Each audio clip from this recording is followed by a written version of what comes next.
Hi everyone, I'm David Fisher, and this is Presidential Chronicles, the series of books and videos on American history as seen through the lives of the presidents of the United States.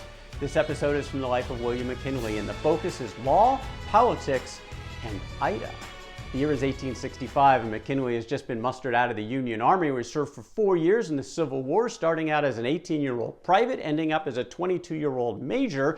But now he's got to figure out what to do. Still a young man, but he decides pretty quickly he's going to go into the law. Spends about a year studying under one of the existing attorneys in the area, Charles Glidden, but then he enrolls in a law school. He goes to New York to Albany Law School, where his personality again continued to really come out. One of his colleagues at that time was a future judge by the name of George Errol, who put it this way: McKinley was a delightful companion. He was jolly, always good-natured, and looked at the bright side of everything. He was a sociable fellow, never quarreled, but he had a mind of his own and was very determined. Even at that time, he had made up his mind to enter public life. He worked very hard, often reading until 1 or 2 o'clock in the morning. It was his very great industry rather than genius that paved the way for his success. McKinley then went on to pass the bar, 1867, and he moved to his new hometown of Canton, Ohio. His sister Anne had settled there. He decided to follow. This was the county seat of Stark County, about 5,000 people there, primarily agriculture and also plenty of coal mines in the area. Bit of a rough start for the young attorney. He had no relationships in town, he had no clients, and so he really was trying to get involved in the community the best he could. So he joined a whole bunch of organizations, veteran organizations like the Grand Army of the Republic, the Loyal Legion. He joined the Knights of Pythias and also the local Masonic Lodge.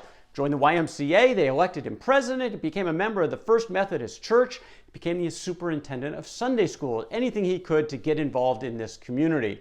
The affable McKinley certainly made friends quickly, but his real break came when another attorney, George Belden, actually offered him an opportunity to come into his firm as a junior partner. And this worked out great, in particular because Belden was going to retire pretty soon, and when he did, he turned the entire firm over to McKinley, through the whole practice in his direction, which really began to thrive well into the 1870s. One of his most famous cases was actually a really tough one for a bunch of coal miners that he took on as clients.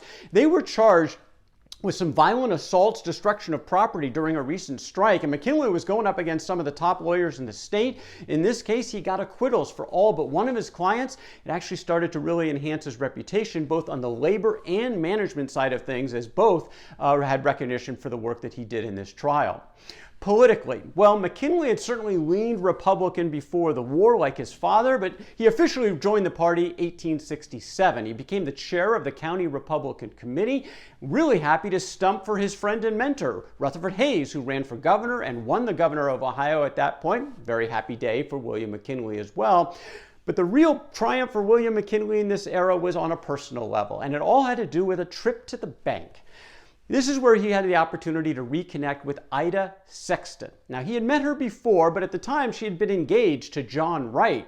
Later learned that Wright had died of meningitis, and Ida actually was really troubled by this. Her father, very wealthy, owned a bank. He brought her in as a clerk. Eventually, she was up to managing the bank, and on one day, in walked William McKinley. They reconnected, they started seeing each other. This was a great combination. McKinley loved what he saw in Ida Sexton. She was smart, had actually attended the best schools, was athletic. She was a bit on the wild side. She liked to play cards, dancing, singing, full of life, a real spark for William McKinley. And McKinley, in turn, was completely devoted to Ida.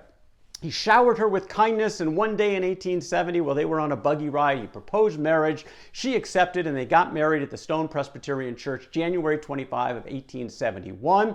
Mr. Sexton, very generous, gave them a home in Canton on North Market Street, and they welcomed a daughter toward the end of the year. Christmas Day, they named her Katie. All looking good for William McKinley and his young family. A couple years in, though, started to have some setbacks. First, Ida's mother passed away. This is March of 1873. At the time, she had a difficult pregnancy with their second child, a girl who was born. Her name was Ida. She was never really healthy, and she died about 5 months after being born. And at this point, after losing her mother and her daughter, Ida really started to close ranks around her family. She was really protective of Katie, worrying that something was going to happen to her. And then Ida herself had an accident, believed to be a carriage mishap. Her lower spine was injured. She was bedridden for a while, walking with great difficulties. And then the next step, seizures. Turns out that Ida had epilepsy. No treatment at the time. A lot of mental anguish to go with the physical of what's going on. She relied completely on William McKinley for basically everything, and he never hesitated. Completely devoted to whatever she wanted pretty much at any time. The worst nightmare was next. June of 1875. 3.5-year-old Katie caught scarlet fever and died before the month was out. Now the grief permeating the family, overwhelming Ida in particular. She stayed in bed all hours of the day, barely ate. And in the meantime, McKinley's working hard. His law firm is prospering, and the leaders in the Canton community actually approached McKinley about running for the United States Congress. Well, he was conflicted. He was ambitious. He wanted to pursue this opportunity, but he was also worried about his wife, and he was deferring to her. Would she support it? Well, she was ambitious too. She didn't want to stand in her way. She did approve entering the race. In this race, it was tight. Lots of folks were running. It was a tight district, balanced between Democrats and Republicans. McKinley's 33 years old now. He's established himself as an attorney. He's a war hero from the past, but he still had a lot of people in this community to meet to run for Congress. And what did he do? Old-fashioned way, door to door, farm to farm, introducing himself as a fresh face. Look, his natural charm really took over. McKinley was unmistakably likable, and he was committed to Republican policies, and so the parties supported him, appealed to both labor and management based on his legal activities, and he won this congressional seat, beating Democrat L.D. Woodsworth by about 3,000 votes in the same year that Rutherford Hayes, his old mentor and friend, the former governor, actually current governor of Ohio, won the presidency of the United States. This is all in the election of 1876. By March of 1877, the Hayeses, the McKinleys, they're all heading to Washington, D.C., and when McKinley would be there, he would actually visit Hayes in the White House quite a bit. And one of these days, Hayes, the president, gave McKinley some advice. He told him, to achieve success, you must not make a speech on every motion offered or every bill introduced. You must confine yourself to one thing in particular. Become a specialist. Why not choose the tariff? The tariff. The tariff had been a debate in the United States ever since the dawn of the Republic. And it was the principal method of actually funding the United States federal government. There was no income tax at the time. It was a tax on imports that basically was the source of revenue for the federal government. This was the tariff. And the debate was whether or not it should be a high tariff or a low tariff. The low tariff folks said just enough revenue to run the government. High tariff folks wanted that and more, principally to protect American industry. The way this broke out was largely along sectional lines more than party lines, and it had to do with where you sat in the economy. If you were in the area of finished goods, the manufacturing centers in the East, well, you were aligned with McKinley for a protective high tariff because you wanted to keep out foreign imports that could compete at low prices against your finished goods, raise that tariff, their prices go up, and they become less competitive in the domestic market. High tariff protection, good for the people in the manufacturing sector. But the folks in farming and raw materials, they wanted to export their goods. And if the United States put a high tariff on those, other countries would respond, and that would make it more difficult to sell their raw materials abroad. So you had these battles between the North and the manufacturing folks to the South and the West, who were much more focused on a low tariff. McKinley stood for protection, and the main reason he did is he thought it was good for American workers. According to McKinley, his first speech on the topic, April of 1878, reduced the tariff and labor is the first to suffer. He who would break down the manufacturers of this country strikes a fatal blow at labor. It is labor I would protect. In that first time in Congress, he actually fought a bill that was trying to lower the tariff. It failed to pass, and McKinley's stock was a bit on the upswing. Now, re-election was never secure for McKinley because it was such a close district. His politics were very consistent, and he did have some people who, of course, disagreed with those politics, Democrats, Republicans, etc. But personally, he was always above the fray. He had his firm convictions, but he never engaged in personal attacks, never took the bait.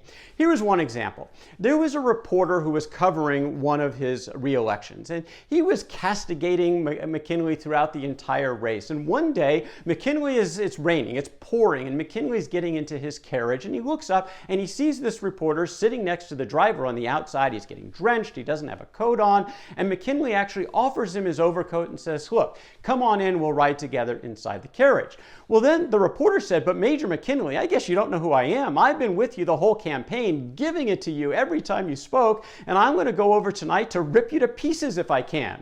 What did McKinley say? I know, but you put on this coat and get inside. so you can do a better job.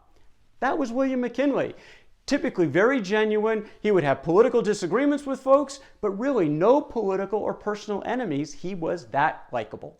Well, he had some further rise in 1880. He gave the keynote address at the Ohio State Republican Convention, became a delegate to the National Republican Convention. Here, the dark horse from his state of Ohio, James Garfield, was nominated. He would win the presidency, and that would actually create opportunities for McKinley in Congress, but that is the story for another day.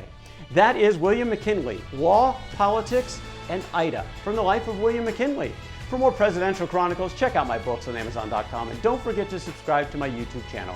Until next time, I'm David Fisher, and this is Presidential Chronicles.